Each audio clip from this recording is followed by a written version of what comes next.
Jamaica.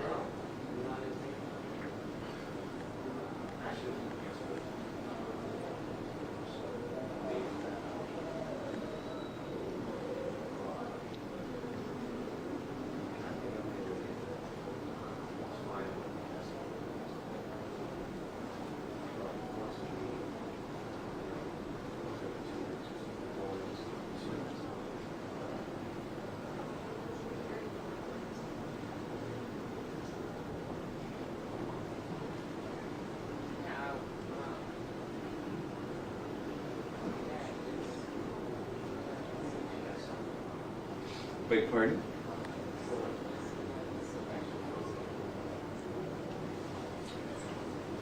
Well, the windjammer. This goes west.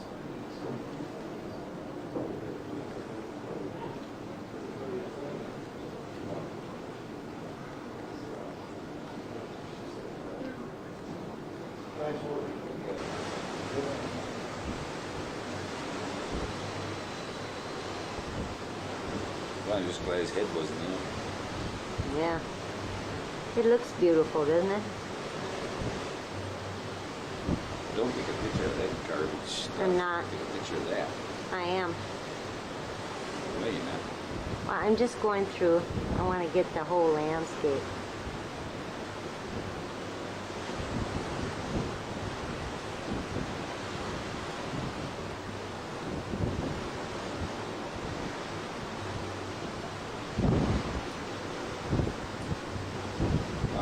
Sanford, did you get anything for Lois and Ellen?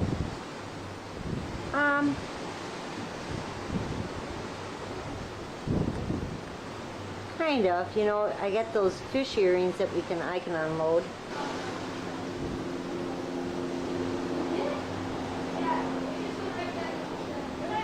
Here's it. Helicopter. Cut it out. Robert.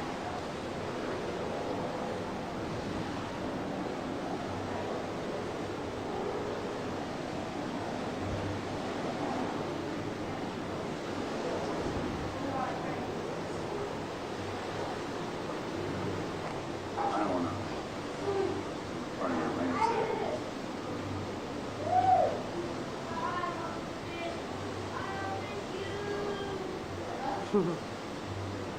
Did you hear that?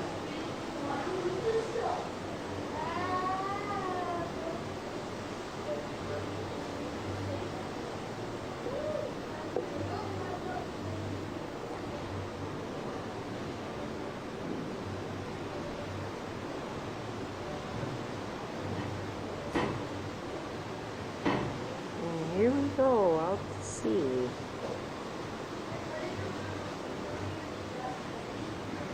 What time is it, Robert? 5:15. Ship time, right?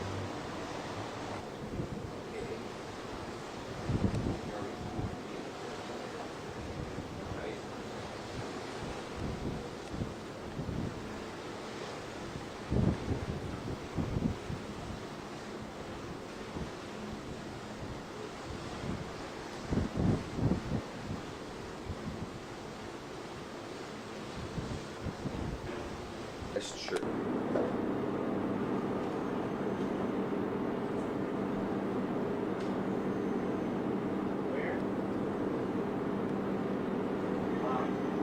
In the bag. Look.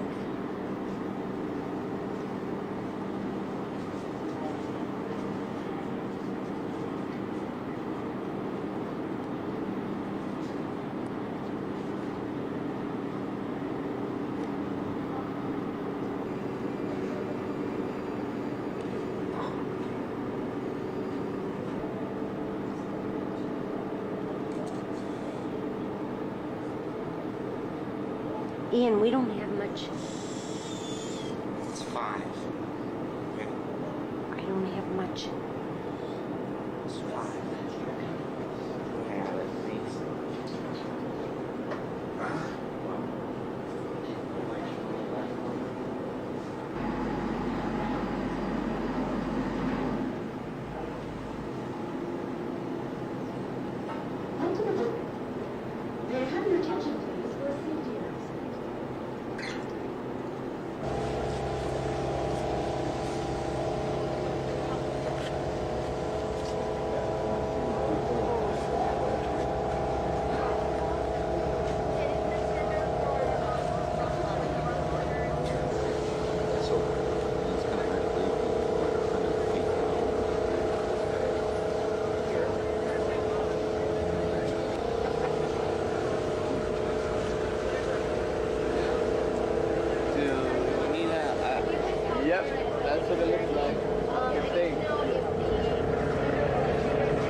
I'd say it doesn't look like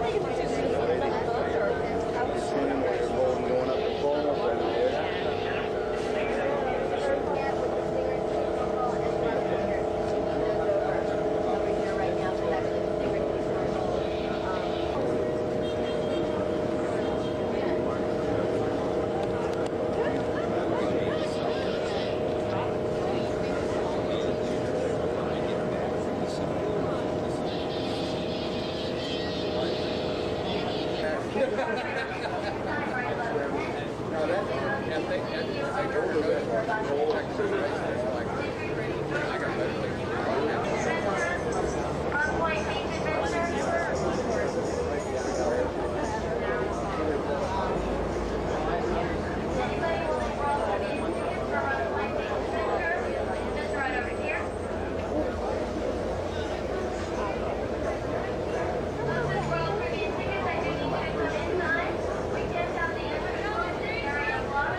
I guess.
Yeah, don't bump me.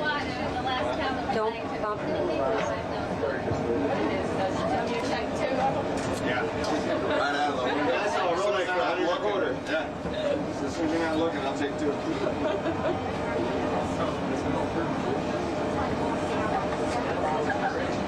Neat. Watch it, honey. You're on my head. Okay.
Just a moment ago on the starboard side. Have a silver white guy with a yellow tail.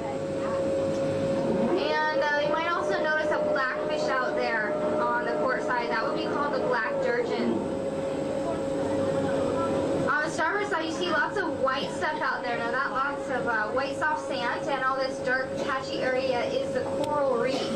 Now we do have over 700 different species of coral that grow down here in the Caribbean. So today you will a chance to see a lot of different structure, sizes, and colors it does grow in.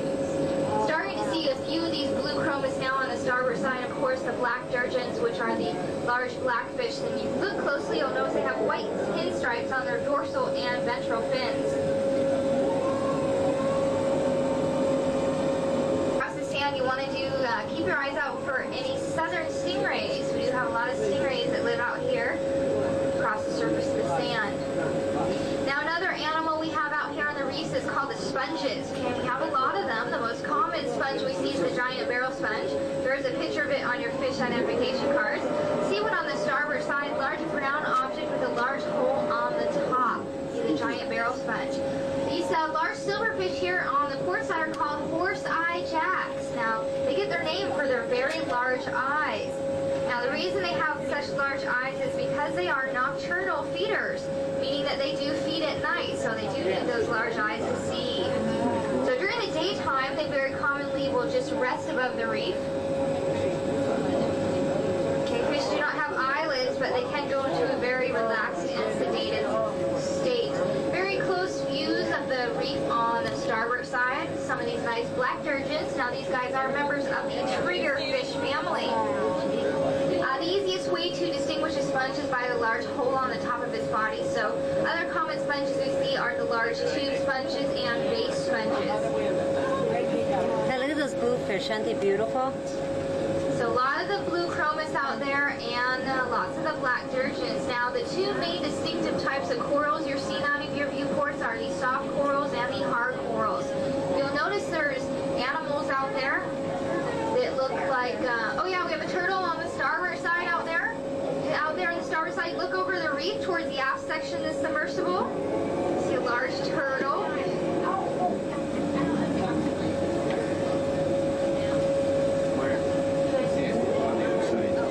Yeah, straight down now on the sand here we have a turtle, straight down on the sand. So all the animals out there that look like bushes or trees, you see it really moving back and forth in the water, those are all these soft corals. And all the hard corals is this stony rock structure you're seeing, okay? So there is no volcanic activity in the creation of the reefs down here. It is all 100% solely created from living animals, which are the corals. So all the rock structure, the hard corals, are alive. There's some nice tube sponges on the starboard.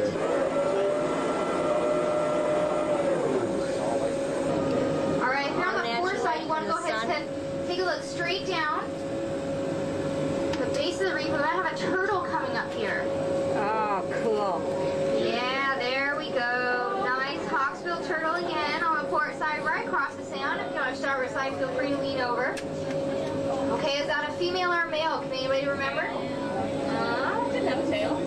If it has a tail, it's a male. So if it doesn't have a tail, it's a female. Oh, right, okay.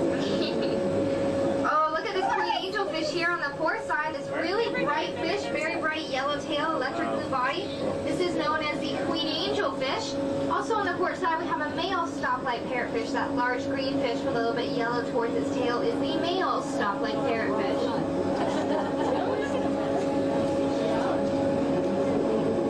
Now you might start to notice another type of sponge. It's the brightest orange object out on the reef, and we call this the orange encrusting sponge, or sometimes called elephant ear sponge, just depending on how it grows. And the best way to identify it is by its color. It is pretty much the brightest orange object you'll see out on the reef. Got a lot of the Creole wrasse and blue chromis on the starboard side. Now, the reason we see them schooling in such large numbers is because they are on the bottom of the food chain. So all the other fish like to eat the little blue fish. So they hang out with all their buddies, and this way they can be more protected and help each other in any kind of dangerous situation.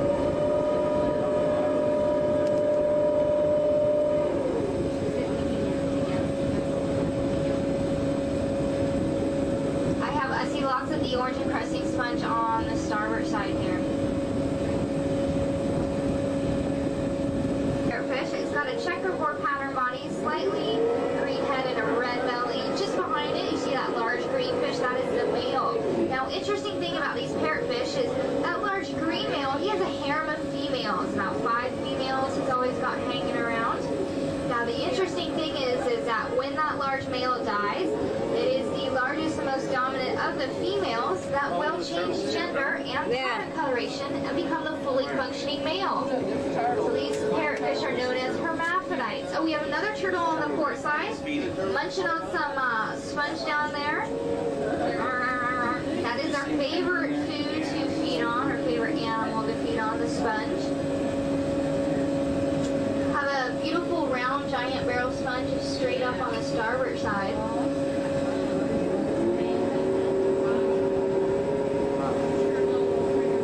Now these sponges are some of the simplest multicellular organisms in the ocean. They have been around for a very, very long time. And they are simply just filter feeders, absorbing lots of oxygen and nutrients from the surrounding seawater. Oh, another turtle on the starboard side, a smaller one, right over there on the ridge.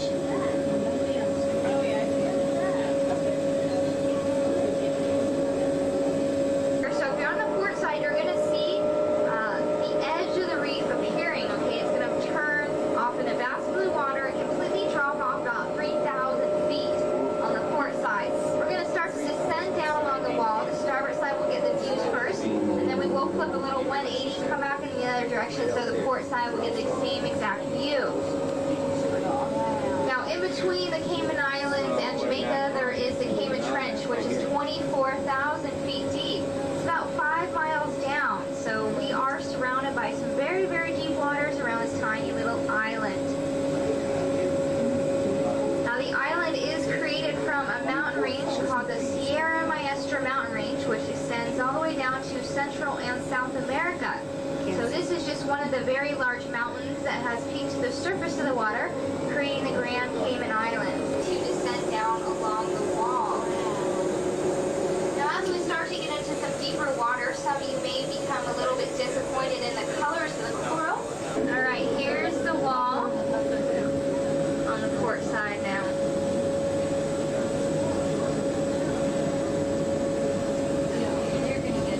Now another thing we notice when we get down deeper along the wall is that the structure of the corals is changing. We find we have a lot more sheet lettuce and plate coral, which is a much flatter structured coral. Now the reason for this is because these corals do need sunlight in order to grow. And there's less light down here at 100 feet compared to about 30 feet, because remember the light is absorbed out of the water. So by flattening themselves out, it creates a larger surface area, and therefore they will be able to absorb more sunlight. So this is why we find this structure much deeper down here along the wall.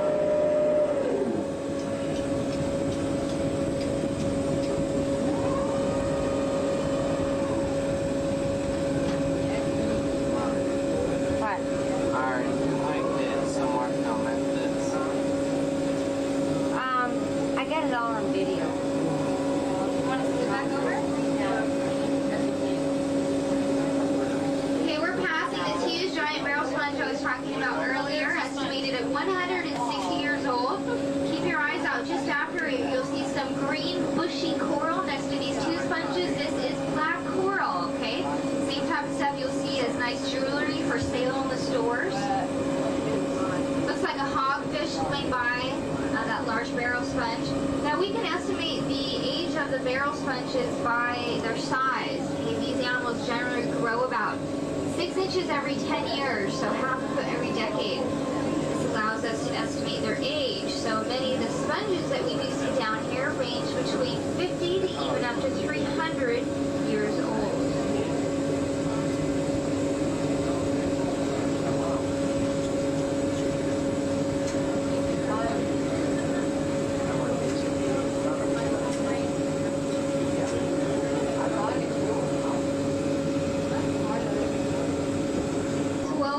Down to about 200 feet, and beyond that point, there's not enough sunlight for them to grow.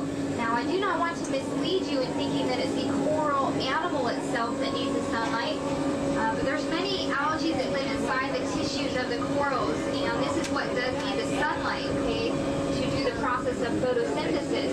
Now, through time and evolution, the coral and the algae have become very dependent upon each other, and they have what is called a symbiotic relationship. The coral animal supplies carbon dioxide for the algae, and in return, the algae produces oxygen and energy, which the coral then utilizes. Now, the algae is also the one that is giving the corals their color. And the algae can be variable in the same species, so this is why we won't notice similar and same species having different colors. Okay, starting to come back inshore on the starboard side, start to get your views of the reef back. Now you can see that the visibility is very good out here. Usually it averages about 100 feet, I'd say today about 80 feet or so. Now the main reason we have such good visibility is because the island is so flat. Highest altitude we have on Grand Cayman is 60 feet. Very flat island. And because of this, we don't have a lot of runoff from any streams, waterfalls, or rivers. So this keeps a lot of the particles out of the water, therefore producing very good visibility. And of course, this is very essential to the corals because they do need to have as much sunlight as possible, allowing them to grow at a much more efficient and faster rate.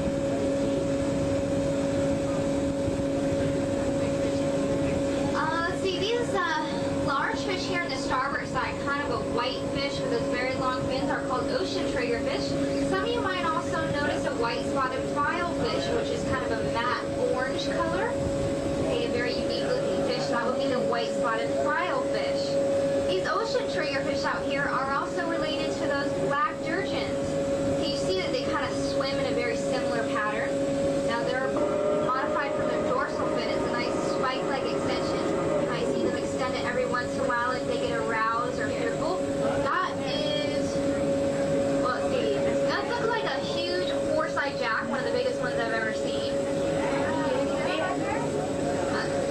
Back toward, it's just swimming in the midwater.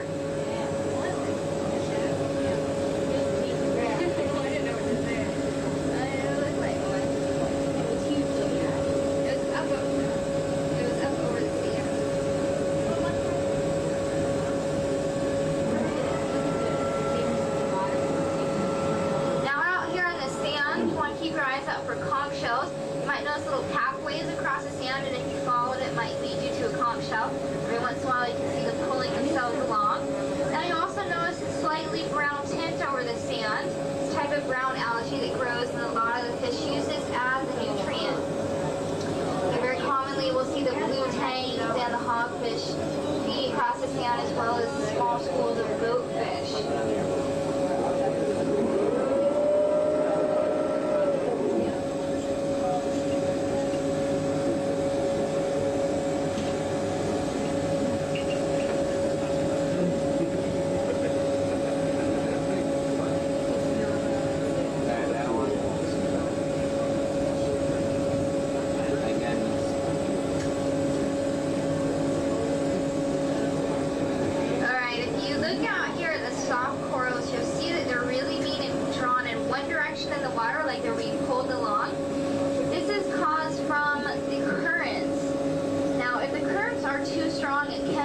Difficult to drive the submersible, as well as making it difficult to go snorkeling, swimming, or scuba diving. But these currents are very essential to the corals because it is replenishing their food supply. These corals are feeding on a small microscopic plant that is called phytoplankton, which is distributed throughout all of the ocean's waters. We got a turtle going up to the surface on the port side. Look straight out and up your viewports. You'll see it slowly making its way up to the surface, going up for a nice big breath of air. Oh, yeah. Now when the turtles do reach the surface, it is their most vulnerable time because they are subjected to propellers and boats in the area. I don't know if I got it.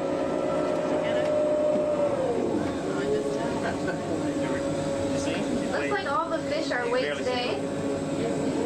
They all have their morning coffee, ready to go play.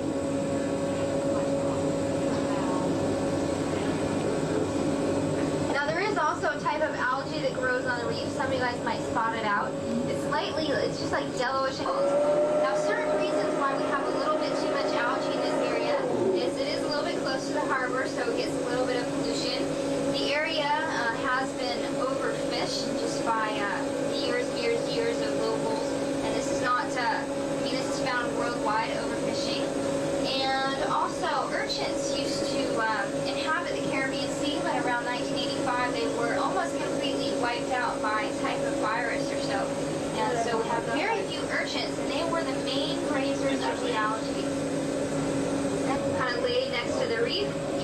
like I said, they don't have eyelids, but they do go into a very sedated, relaxed state. You can actually pick up the fish with your hands because they're so out of it. Just kind of pick them up and they'll just float there, swim in circles. Very interesting. We have, let's see, a gray angelfish on the starboard side, a gray guy. Now you notice the under fins are yellow in color. That'd be the gray angelfish. Really nice close views on the port side of different types of corals. See some green coral out there, nice tube sponges. Now those black sturgeons, they always look black from a distance, but if you can get close to them, you'll notice they have rosy little cheeks, slightly green tint to their body, so they're not actually that black at all.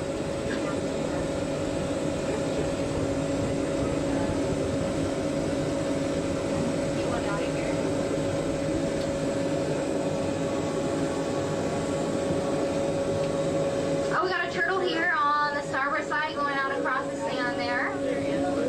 Well, obviously we have lots of turtles down here. Yeah, we do have a turtle farm over on the west side over in West Bay. And this turtle farm pretty much has reduced the killing of turtles or fishing out of turtles. And it also releases turtles back into the wild. So that's part of the reason we see the population of turtles increasing. It's a large mutton snapper on the port side, kind of pinkish guy with stripes called a mutton snapper.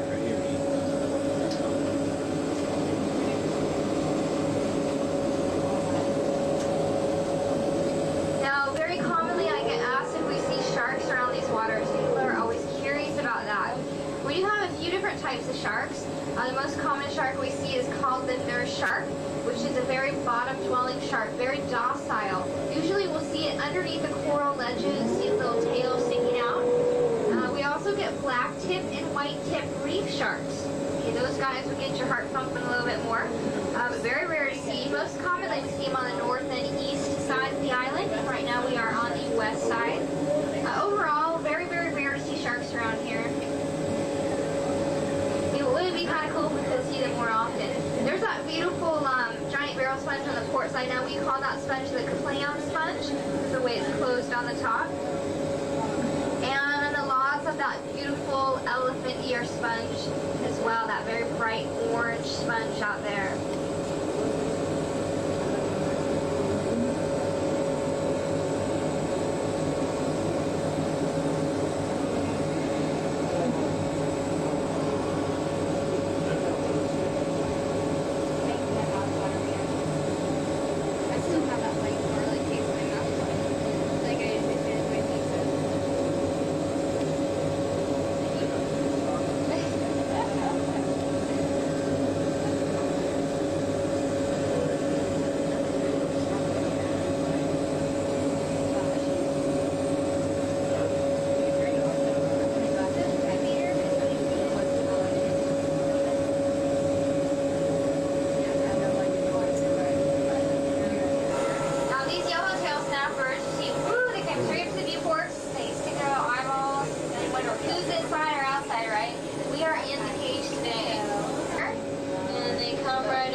That they don't see it, otherwise they'll try to go for it.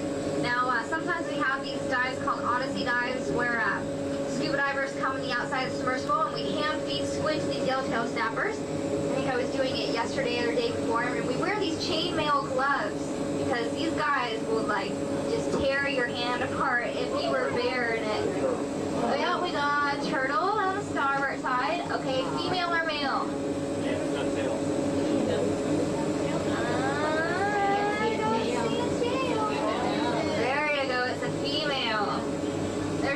Giant barrel sponge there in the port side. Now look at the exterior of that sponge. See how rough and mountainous it is? There's actually a lot of animals that live on the outside. Many times lots of small brittle stars, small little fish. I gotta show you this picture I have of the outside of the sponge one time. I took a macro shot and it had all these brittle stars on it, and it's killer because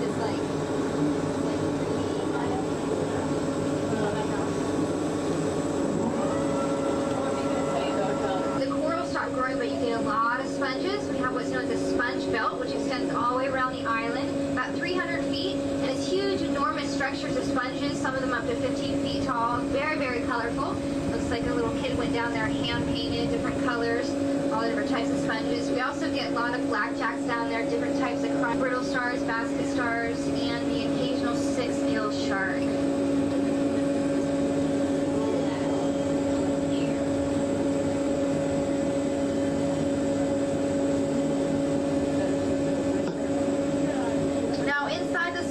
Right now, the pressure is 1 atmosphere, which is the same as the surface pressure. So it's almost like we never left the land, right? Now, if I threw you guys out there right now, put some scuba gear on you, it'd be a little bit different story because you would actually be exposed to the external pressure, which is about 4 times as much than the surface. So about 4 atmospheres worth of pressure being exerted on your body in all directions.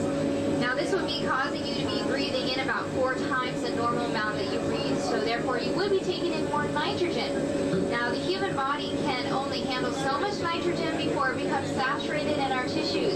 This is what we do not want to happen. So we have dive tables, dive computers, lets us know how long we can stay at any given depth without becoming saturated with nitrogen. So scuba diving is actually a very, very safe sport, very fun, just making sure you do follow along with the guidelines.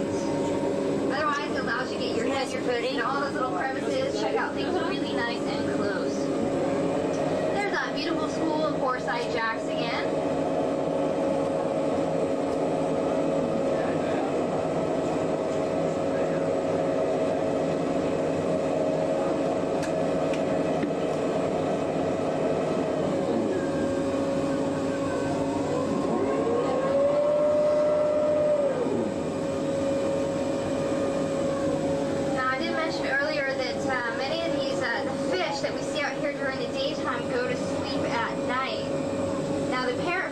Earlier, the one I was telling you that the male's got a harem of females, and the females change gender and become the functioning male.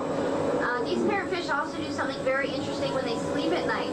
They secrete this mucus bubble around their body, which pretty much looks like a big booger. And it takes them about 30 minutes to make this. And what it does is it keeps the scent and the odor of the parrotfish inside the bubble. And at night, when the passing predators are out preying upon them, they're unable to sense that sleeping parrotfish. Another turtle out there on the starboard side. Now, the parrotfish can only make 1 of these per night, so they do have to hope they do not get disturbed.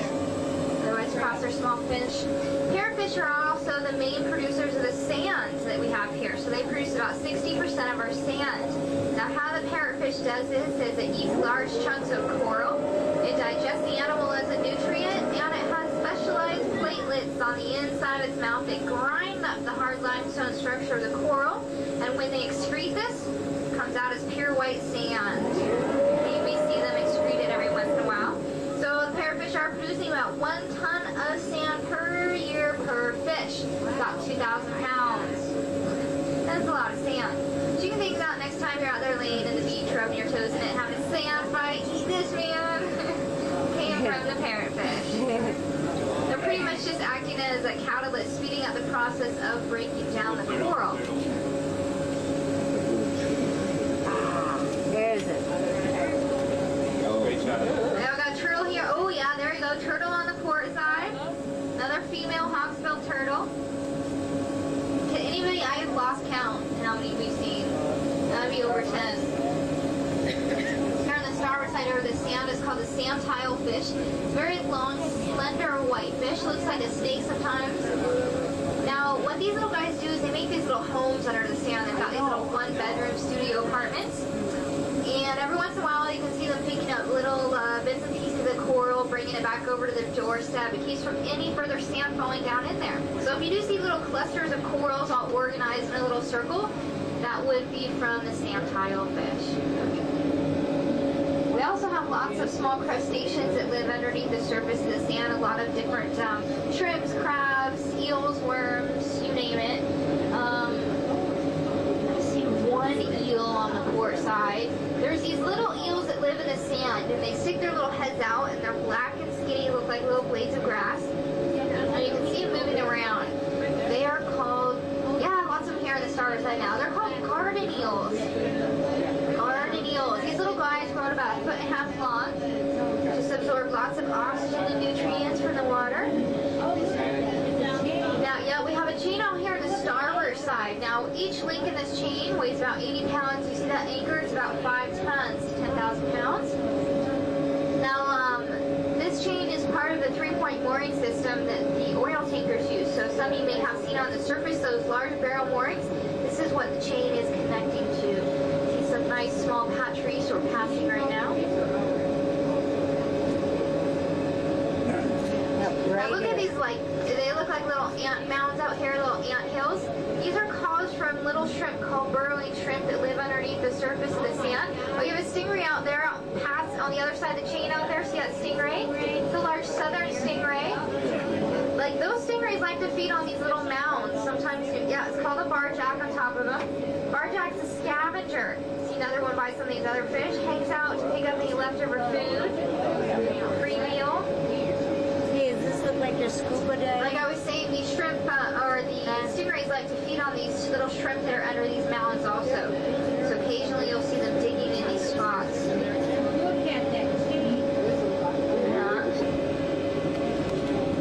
What's this Carbon chain? eels. What's this chain?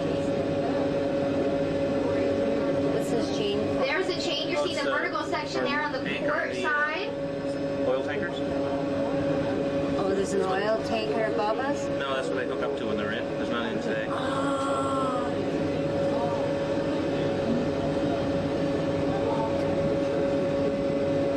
There's a mutton snapper on starboard side. Looks like Marilyn Monroe with that nice pool. Looks like a pile down there, doesn't it? Now I will tell you a little bit about the submersible you were on. This is the Atlantis TS-11. Stands for Tour Submersible Number 11. Built in 1991 in British Columbia, Canada, at a cost of $3.8 million US.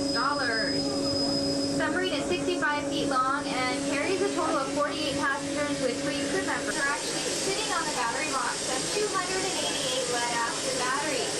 So we do not excrete any hazardous chemicals into the ocean environment. It is a completely enclosed system. Now the noise we're hearing up front here is high pressure air being released into our air ballast tanks, which extend all the way down at each side of the submersible, giving us a nice buoyant lift back up to the surface, giving us nice free adequate for about 20,000 pounds of buoyant lift. If you go ahead and take a look out of your viewport, you see the underside of a wave. This is the sky for the underwater world.